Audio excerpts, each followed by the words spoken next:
Hold onto a 10-pound dumbbell with your hands on both ends and engage your intercore stability muscles below your belly button. Then, lunge backwards with your right leg, performing a wood chopping motion with the upper body and arms, turning only your torso. Push back up with the right foot to the start position. Repeat this for 10 repetitions, doing 3 sets for each side.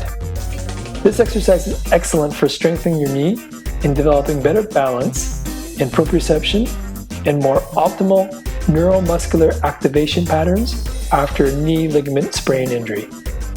If you have any problems doing this exercise, please contact one of our physiotherapists at either of our locations in North Burnaby on Hastings Street or in Vancouver on Cambie Street.